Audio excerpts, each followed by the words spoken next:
So from this video we are going to discuss about the magnetically coupled circuits. So the first concept we are going to discuss is about self and mutual inductance.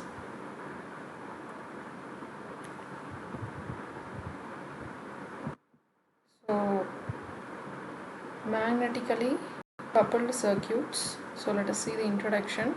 So till now the circuits we have considered so far may be regarded as conductively coupled because one loop affects the neighboring loop through current conduction. So when one loop, we have seen mesh analysis, node analysis, all those things. When one loop affects the other through current conduction, then those circuits are called as conductively coupled. Okay, so next is when two loops with or without contacts between them affect each other through the magnetic field generated by one of them, they are said to be magnetically coupled. Now the definition of magnetically coupled is we have two loops. Those two loops can be with contact or without contact, and there is a magnetic field generated in any one of the loop which affects the other loop. If that is the case, then that circuit is called as magnetically coupled. That is, the magnetic field generated in one part of this one loop affects the other loop. That is when you call it the circuit as magnetically coupled. Now an example for this magnetically coupled is the transformer. We know that the transformer, it is used in many of the areas. So the transformer is an electrical device designed on the basis of the concept of magnetic coupling. So the basic principle behind the transformer working is magnetic coupling. It uses magnetically coupled coils to transfer energy from one circuit to another. So transformers are key circuit elements. They are used in power systems for stepping up or stepping down AC voltages or currents. They are used in electronic circuits such as radio and television receivers for such purposes as impedance matching, isolating one part of the circuit from another, and again for the stepping up or down AC voltages and current. So transformer, it is an electrical device. It works on the principle of magnetic coupling, that is magnetic field generated in one part of the circuit affects the another circuit. That is the principle behind transformer, and this transformer is mainly used for stepping up or stepping down the voltages and currents. So they are also used in electronic circuits such as radio and television receivers for purposes such as isolation and impedance matching. So before moving into these concepts, let us first discuss about the concept of self-inductance and mutual inductance. So here mutual inductance, when two inductors or coils are in close proximity to each other, the magnetic flux caused by current in one coil links with the other coil, thereby inducing voltage in the later. This phenomenon is known as mutual inductance. Mutual inductance is, let us consider we have two inductors. Those two inductors are in close proximity to each other, that is they are placed very close to each other. Okay, so in that case, if one coil is connected to a supply, so from the inductor a magnetic flux will be generated due to the current flow in that coil. Okay, so that magnetic flux affects the other coil which is placed closer to it. Okay, so this magnetic flux, let us consider two coils. We have two coils, one coil 1 and coil 2. Coil 1 is connected to a supply. So because of the current flow in coil 1, there is magnetic field generated in that coil. Okay, so that magnetic field now affects the coil 2. Okay, now because of that magnetic field in coil 1, there is voltage induced in coil 2. Okay, so this phenomenon is what we call it as mutual inductance. Okay, so before moving into detail about the mutual inductance, let us first discuss about the concept of self-inductance. Okay, so let us first consider a single inductor with or coil with n turns. So here is the circuit diagram. We have a current source I of t, AC current source, and which is connected to an inductor here, right? So we are considering that this inductor has n turns. Now the current flow in the coil is taken as I, and because of this current flow there is flux produced in that coil, magnetic flux phi produced around this coil. Okay, now according to Faraday's law, the voltage V induced in the coil is proportional to the number of turns and time rate of change of magnetic flux. So according to Faraday's law, what is given? Voltage is proportional to number of turns and rate of change of magnetic flux. So this can be written as this equation, right? Voltage V is equal to, that is proportional to number of turns, it is denoted by N, into rate of change of magnetic flux. So d phi by dt. So this is according to Faraday's law. Now we know that the flux is produced by current I. Because of the current flow in the coil only, there is flux produced in the coil. So if there is any change in current in the coil, that is going to affect the flux produced, right? So this d phi by dt, it can be written as change in flux is due to change in current. So that is written as d phi by di. Due to change in current, there is a change in flux. Okay, and this current changes with respect to time. So this d phi by dt is written as d phi by di into di by dt. Right, now v is equal to n d phi by di into di by dt. Now v is equal to this n d phi by di, sorry, yes, this n d phi by di is what we take it as L, which is nothing but self inductance. Okay, L is the inductor of the coil. So L is equal to n into d phi by di. So this voltage equation now becomes V is equal to L into di by dt. Instead of this, that is, instead of n d phi by di is taken as L. Okay, so L is equal to n d phi by di. So this inductance is commonly called as self-inductance because it relates voltage induced in the coil by a time varying current in the same coil. That is why it is called as self-inductance is it relates to the, the voltage is related to the current variation in the same coil. It is not affected by some other coil. There is a source connected to that particular coil. Because of the current change in that coil, there is a change in flux. So that's why it is called as self-inductance. It affects the same coil. So this is called as self-inductance. Next we will move into the concept of mutual inductance. Now consider two coils with self-inductance L1 and L2 that are in close proximity to each other. So there are two coils. So here you can see here is one coil and this is another coil. Coil L1 and coil L2. These two coils are placed closer to each other. Right?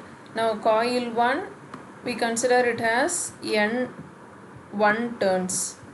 And similarly coil 2 we consider it as N2 turns.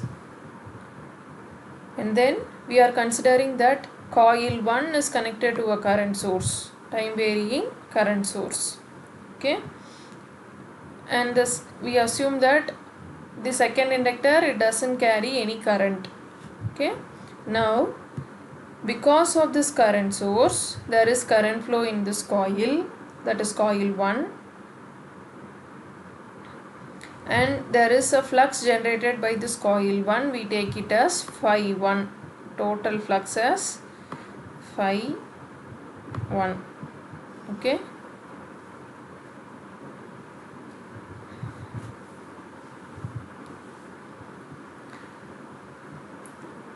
So this is phi 1.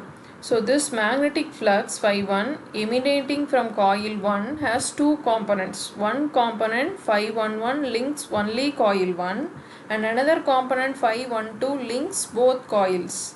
Hence phi 1 can be written as phi 11 plus phi 12. See, we know that there is a source connected to one coil. So one source is connected, there will be current flow in this coil.